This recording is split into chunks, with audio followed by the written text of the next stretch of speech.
What's up everyone? Welcome back to the channel. Today's video we're going to break down the cost of everything that I spec'd out the TYM 2515H with. So I'll show you all what that cost here in 2024 in my region. So let's get to it. All right, well, I have the receipt here, got the machine here, and let's break down what everything cost on this machine. Now there is 3 different TYM dealers, all within about 5 miles of each other from where I live. I contacted each one, and the dealership I went with was the cheapest one by a few $1,000s. So pricing on these machines can vary from region, wherever you're at in the US or in the world, or wherever these things are sold, not just here in the US, they're everywhere. Okay, so obviously the most expensive thing about this whole setup was the tractor itself.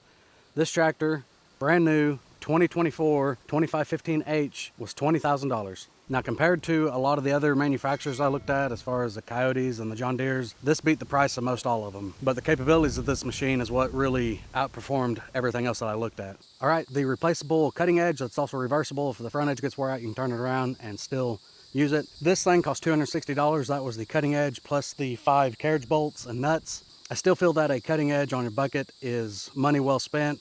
It's going to just prolong the longevity of the bucket, especially if you do a lot of loader work or anything like that, a lot of scraping on any hard surfaces. You really need a cutting edge. Okay, and rim guard. It takes 35 gallons per tire, so 35 over here, 35 on the other side. That's 70 gallons total. The rim guard was $6 a gallon. So to do rim guard on this was $420 just for the rim guard. And again, it was another hour shop rate to install it, which I don't have a pump to install it.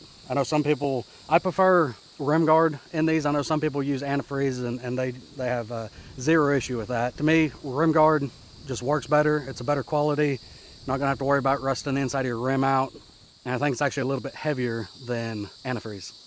And now as far as on the rear tires, these are the R14 tires. That was no additional cost. You can order these machines with ag tires, turf tires, the R4 construction style tires, or the R14s.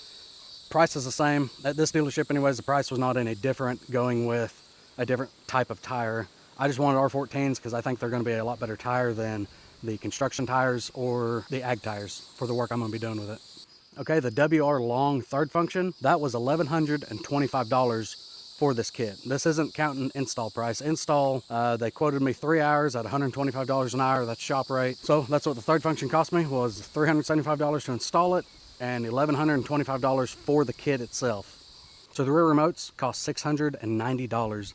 Install, they've got down 3 hours, so another $375 to install. From everything I've seen, I don't think it necessarily takes that long. I think most people could probably do it in an hour or less. But also on the Backhoe, they didn't show an install price at all, and I know the Backhoe took a good bit of time for them to install. So install cost, I think, is kind of a wash across the board with everything, just because the Backhoe, I know it took several hours to install, and on the receipt, there's no install price for the Backhoe. Okay, now is the most expensive thing I spec'd the machine out with, was the BH150 Backhoe.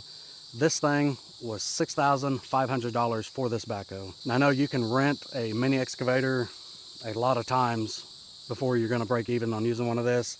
And to me, it's more of a convenience thing. Yeah, this machine's not gonna have this Backhoe on it all the time. It'll be put up under a cover. I'll build a little rack for it to sit on so it's not sitting on the ground. But when I need it, it's here and I'll be able to use it. So we're looking forward to it. Still have several projects lined out for it, with doing a few water lines, some electric lines, and I'm gonna be even digging out some stumps. I'd like to dig around some dead standing trees with it, and some larger ones that would take me a little bit of time with the dozer to dig out with. I wanna see if I can rip a bunch of roots all around a tree with this and see if it's any easier to push the tree over with the bulldozer. Now on the quote here, there's no labor charge for installing the Backhoe. Obviously the Backhoe took some time to do, so that's probably where a lot of the other time came from on this, because I think for the most part, this is probably the most lengthy part to install, this and the third function for the most part. Just because the Backhoe, they got to install the subframe and get the Backhoe and everything plumbed on this machine to have it ready to go. There's still several upgrades that I'm going to be doing to this machine. As far as adding bucket hooks, I think those are kind of a necessity. I've already added a steering wheel spinner. I don't know why manufacturers don't go ahead and install that from the factory. That's kind of a, to me, a necessity that they should just come with. They're not that expensive and they're not hard to install. They just make running the steering wheel a whole lot easier, especially if you've got the other hand on the joystick. If you're doing a lot of loader work or anything like that, the steering wheel spinning knob is a great addition to have and cheap upgrade. And on the front of the machine, I need to come up with some sort of brush guard for it. I don't have a grapple yet. Hopefully I can afford a grapple sometime. It might be next year before I can afford to buy a grapple for it, but I'm definitely going to want a brush guard with a grapple for poking this machine up into brush piles, carrying brush around, stuff like that, from cutting trees down. So I got to get something figured out for a brush guard. Also need to come up with a canopy for this machine.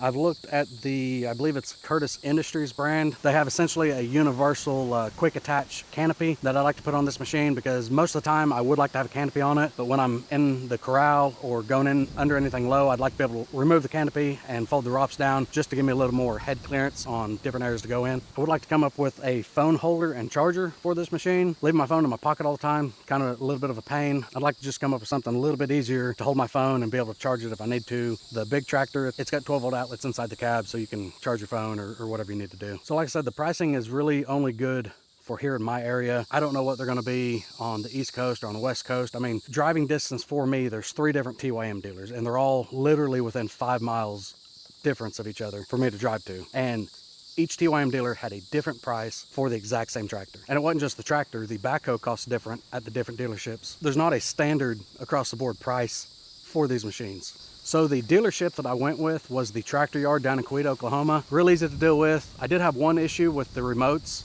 on this machine whenever I brought it home. I contacted the owner, Jake. He was able to get this machine in, and they got the issue fixed and resolved real fast. So it does mean a lot when you buy your machine that you're gonna have dealer support.